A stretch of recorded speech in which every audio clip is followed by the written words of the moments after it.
नमस्कार, आप देख रहे हैं बस्ती टाइम 24 न्यूज और मैं हूं आपके साथ ज्योति पांडे। हमारे चैनल पर हम आपको दिखाएंगे हर राज्य की महत्वपूर्ण और बड़ी खबरें। तो चलिए शुरुआत करते हैं कुछ खास खबरों से, लेकिन उससे पहले चैनल को सब्सक्राइब करना और खबरों को शेयर करना और लाइक करना। जसोल अणुव्रत उद्बोधन सप्ताह 7वां दिन जीवन विज्ञान दिवस मनाया गया।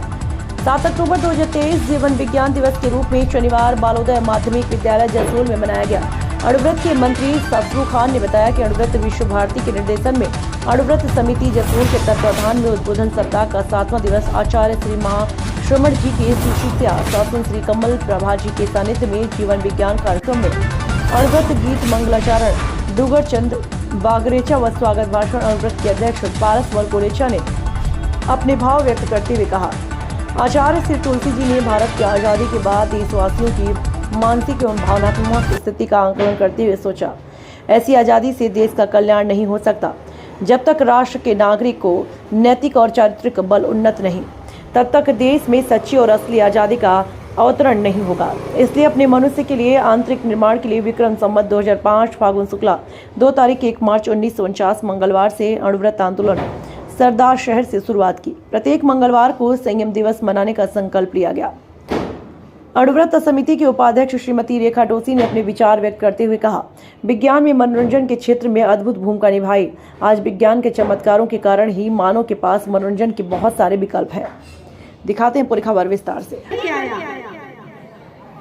कौन कौन नहीं करके आया? आप लोग प्रणाम करके नहीं आए? स्नान कौन करके आते बच्चे? Very good. अणुव्रत सप्ताह का आज 7वां दिन जीवन विज्ञान दिवस। जीवन विज्ञान दिवस के अंतर्गत हमें साध्वी श्री आरोग्य यशाश्री जी और जगत यशाश्री जी ने अपने उद्बोधन से हमें अवगत कराया। स्कूल के प्रधानाचार्य ने हमें जो टाइम दिया बच्चों के साथ में, तो हम उनका भी बहुत बहुत धन्यवाद करते हैं। जीवन विज्ञान का आविष्कार कब हुआ था? पता है किसी को? नहीं। मोबाइल का आविष्कार कब हुआ? और उसने लिखा ये कौन सी लॉजी है? मैंने तो कभी नाम भी नहीं सुना है। मैं तो एक नाविक हूँ, मैं तो नाव चलाना जानता हूँ, साइकोलॉजी नहीं जानता हूँ। ठीक नाव थोड़ी सी आगे बढ़ी तो पूछा कि बायोलॉजी जानते कि ये क्या लॉजिक बोल रहे हैं? मैं तो बायोलॉजी भी नहीं जानता हूँ, क्या होता है आपकी, रहने दो ये।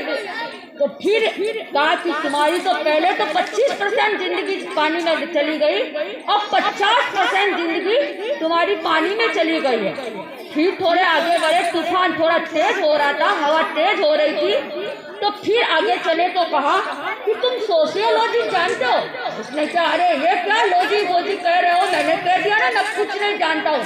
तो क्या आपकी तो 75% जिंदगी है वो पानी में चली गई है। अब थोड़े आगे चले, भयंकर तूफान आया, इतना तूफान तेज आया तो नाविक ने कहा इस महाशय आप टेरियोलॉजी जानते हो?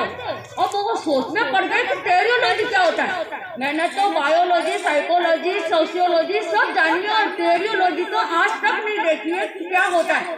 दिखने में क्या होता है, इतनी भयंकर तूफान आता है, नाव डगमगाने लगती है और वो अंदर गए तो क्या मेरी तो 75% पानी में गई थी जिंदगी, आपकी 100% जिंदगी पानी में जा रही है और इतना कहते कहते वो डूब गए पानी में। तो इस प्रकार वो नाविक तैर करके बाहर आ गया।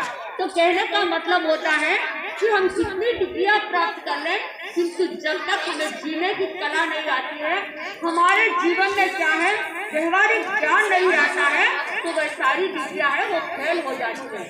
इसलिए कहा जाता है कि हर व्यक्ति का यह दृढ़ संकल्प होता है कि मैं कुछ बनूं, और इस बनने के लिए व्यक्ति को 3 संकल्प हमेशा करने चाहिए। 3 बातें हमेशा अपने जीवन में, क्योंकि जीवन विज्ञान में बताया जाता है कि जो व्यक्ति 3 बातों को अपने जीवन में अपना लेता है तो वह कुछ बन सकता है। पहला है कि हमारा संकल्प मजबूत होना चाहिए।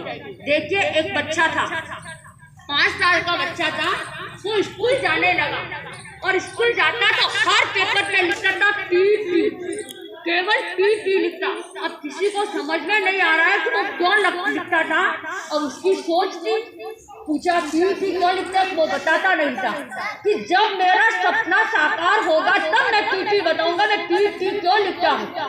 तो उसने संकल्प कर लिया, और दूसरी बात वो श्रम करने लगा, पुरुषार्थ करने लगा, इतना पुरुषार्थ करने लगा कि वो कुछ भी काम होता बस पुरुषार्थ करता कि मैं पढ़ूं, बस उसके एक ही धुन लगती थी और मुझे कुछ बनना है।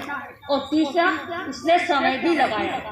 अब एक दिन ऐसा आया कि संकल्प भी किया, समय भी लगाया और श्रम भी किया।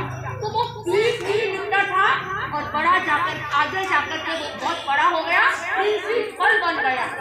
तो पी है ना, प्रिंसिपल बन गया। तब उसको पूछा गया कि भाई तुम ये क्यों लिखते थे, तो मेरा सपना ये था कि मैं प्रिंसिपल बनूं, और आज मेरा वो सपना साकार हो गया है। तो ये सपना साकार कब होता है कि जब व्यक्ति संकल्प भी करता है, श्रम भी करता है और समय भी लगाता है। आप सब विद्यार्थी हैं, तो मैं सारे विद्यार्थियों से कहना चाहूंगी कि आप विद्या अध्ययन के लिए स्कूल में आते हैं, कॉलेज स्कूल में आते हैं, आपके टीचर आपको बहुत पढ़ाते हैं, पर आपका संकल्प मजबूत होना चाहिए कि मुझे क्या बनना है। यदि संकल्प मजबूत नहीं है तो आप कुछ भी करिए, आप आगे नहीं बढ़ सकेंगे।